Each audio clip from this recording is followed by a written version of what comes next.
ধুবুৰী চহৰৰ যিটো ঘোষপাৰা বুলি কয় ঘোষপাৰাৰ 14 নম্বৰ ৱাৰ্ডত মই উপস্থিত আছোঁ আৰু এই 14 নম্বৰ ৱাৰ্ডৰ যিটো ৰাস্তা বনাইছে এই ৰাস্তাৰ যিটো ড্ৰেইন বনাইছে এইটো লৈ ইয়াত এটা প্ৰতিক্ৰিয়াৰ সৃষ্টি হৈছে ৰাইজৰ মাজত। আমি ৰাইজৰ পৰা এতিয়া পোনে পোনে জানিবলৈ চেষ্টা কৰিম ইয়াত আচলতে কি হৈছিল। ড্ৰেইনৰ কোনো হেৰি নাই, এইটো ড্ৰেইন হোৱাতকৈ না হোৱা ভাল আছিল। আমি এটা ডায়ালিচিছ পেচেণ্ট, আমি ডায়ালিচিছ কৰি এতিয়া ঘৰত সোমাব নোৱাৰোঁ এই ড্ৰেইনৰ কাৰণে। ড্ৰেইনৰ কোনো মাপ নাই, কোনো কিছু নাই, খাল কৰি ৰাখি আছে। মাটি না দিলে আমাৰ চলাফেৰা একদম মানে আমি আৰু মৰিম আৰু ইয়াত এটা মৰিলেও ডেড বডি যে ওলাব তাৰো কোনো ব্যৱস্থা নাই। এতিয়া কেন তেখেতে মানে খালি নামতে ৱাৰ্ড কমিশ্যনাৰ, কিন্তু তাৰ নিচিনা এটা বেয়া মানুহ নাই।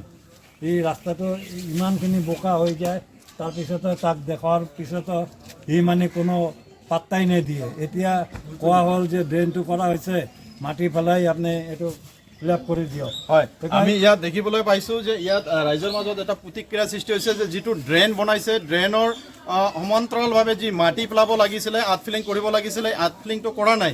এই সম্পৰ্কে আমি আৰু এজন ইয়াতে সমাজসেৱক উপস্থিত আছে, তেখেতৰ পৰা আমি পোনে পোনে জানিবলৈ ইচ্ছা কৰিম।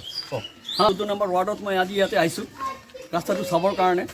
আমাক মানে এই ৰাইজৰ অঞ্চলত এই ৰাইজ অঞ্চলে ঘোষপাৰাৰ 14 নম্বৰ ৱাৰ্ডৰ মানুহ মাতিছিলে, বিশেষকৈ মোৰ বন্ধু বাবলা তাত মোক 2-3 দিন আগতে কৈছিলে যে এনেকুৱা তুমি আহা, এই ৰাস্তাটোৰ বিৰাট গণ্ডগোল হৈ আছে, এইবিলাক আহি তুমি এটা ব্যৱস্থা কৰা। মই আজি গতিকে মই দেখিছোঁ আজি মোৰ আচৰিত লাগিছে যে এই ৰাস্তাখন এনেকুৱা ড্ৰেইন বনাইছে যে ড্ৰেইনৰ কোনো মাপজোখ নাই, বেকা তেৰা চিধা এনেকুৱা বনাইছে ৰাস্তাটো। আৰু আপোনালোকে চাইছে ইতিমধ্যে চব দেখিলে যে ড্ৰেইনটো কেনেকুৱা বনাইছে। ডাঙৰ কথা হ'ল কি যে ইয়াতে একটা পেচেণ্ট আছে, ডায়ালিচিছ পেচেণ্ট, আৰু এতিয়া প্ৰেগনেঞ্চি পেচেণ্ট আছে। ইয়াতে কোনো বাইক সোমাৱাৰ ৰাস্তাত যে অহা যোৱা কৰিব মানুহ তেখেতো কোনো ৰাস্তা নাই, এটা ডেড বডি লৈ যাব সেইটো নাই। আমি দেখাইছোঁ আপোনালোকক ইয়াতে মাটি খাল কৰি আছে, ইয়াতে এটা খাল ইয়াতে হৈ আছে। এইটো ইষ্টিমেট মতে হৈছে নে নাই আপুনি? মই ভাবোঁ এইটো ইষ্টিমেট হৈছে না নাই এইটো মই মিউনিচিপালিটি বৰ্ড জানে, কিন্তু এইটো ৱাৰ্ড কমিশ্যনাৰক মই কৈছোঁ। ৱাৰ্ড কমিশ্যনাৰ তাক প্ৰতিনিধি সি যিহেতু বাবলু মণ্ডল সিহঁতে প্ৰতিনিধি, তাক চাব লাগিছিলে যে কেনেকুৱা ড্ৰেইন একদম ডিষ্ট্ৰিক্ট বাজেট থাৰ্ড ক্লাছ কাম কৰি গৈছে। ইয়াতে কোন কণ্ট্ৰাক্টাৰ আছে, কোন ইঞ্জিনিয়াৰ আছে মই নাজানো, কিন্তু বাবলু মণ্ডল চাব লাগিছিলে যিহেতু তাৰ নিজা ঘৰ 14 নম্বৰ ৱাৰ্ডত। এইটো ইয়াতে বুজিব লাগিছিলে যে ইয়াতে মানুহ কেনেকুৱা ৰাস্তা অহা যোৱা কৰিব, কেনেকুৱা কি থাকিব। এটা পেচেণ্ট আছে, ডেলিভাৰী পেচেণ্ট চাব লাগিব। এটা বাইকৰ ৰাস্তা নাই, বাইক যোৱাৰ ৰাস্তা নাই, এটা ডেড বডি মানে ডেড বডি যোৱাৰ ৰাস্তা নাই। এতিয়া কথা হ'ল কি যে ৰাতি আন্ধাৰতে মানুহ দেখা নাপায়। এটা পেচেণ্ট আছে ইয়াতে, বিভিন্ন মানুহ ইয়াতে বসবাস কৰে এই 14 নম্বৰ ৱাৰ্ডত, এই ঘোষপাৰাত। কিন্তু আমি চেয়াৰমেনক মই অনুৰোধ কৰিছোঁ, ৰিকুৱেষ্ট কৰিছোঁ আজি, আৰু বাবু মণ্ডল 14 নম্বৰ ৱাৰ্ডক মই ৰিকুৱেষ্ট কৰিছোঁ যাতে অতি সোনকালে 7 দিন আমি টাইম দিছোঁ, আমি হকাই দিছোঁ, 7 দিন আমি টাইম দিছোঁ, হকাই দিছোঁ। যদি ইমিডিয়েট যদি 7 দিনে মাটি নাই পেলা হয় তেনেহ'লে এই ৰাইজ লৈ আমি বিশাল আন্দোলন গঢ়ি তুলিম, বাধ্য হ'ম।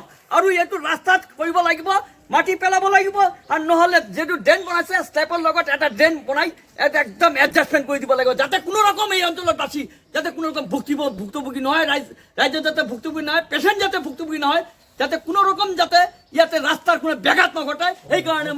এইকাৰণে মই আক্ষ কৈছোঁ, এইকাৰণে আমি হকাই দিব বিচাৰিছোঁ 14 নম্বৰ ৱাৰ্ড কমিশনার। রাস্তার বিষয় বলছি, রাস্তাটা আমাদের অনেক কষ্ট হয়, যাওয়া আসার জন্য খুব কষ্ট হয়।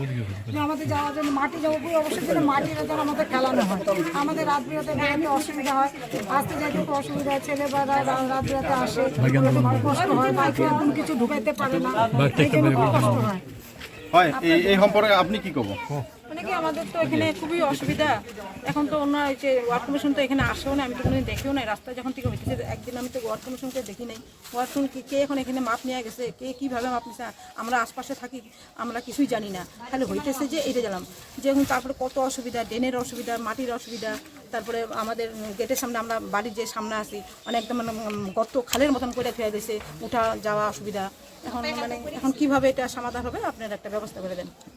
হয়, ইয়াতে যে ৰাইজৰ আমি খুব দেখিবলৈ পাইছোঁ, আৰু মোৰ সতীৰ্থ ইয়াত উপস্থিত আছে। সতীৰ্থক মই অনুৰোধ জনাম যে ৰাস্তাটোৰ যি পৰিৱেশ দেখাবলৈ মই অনুৰোধ জনাই আছোঁ। আমাৰ সতীৰ্থই ৰাস্তাটোৰ পৰিৱেশ দেখাব।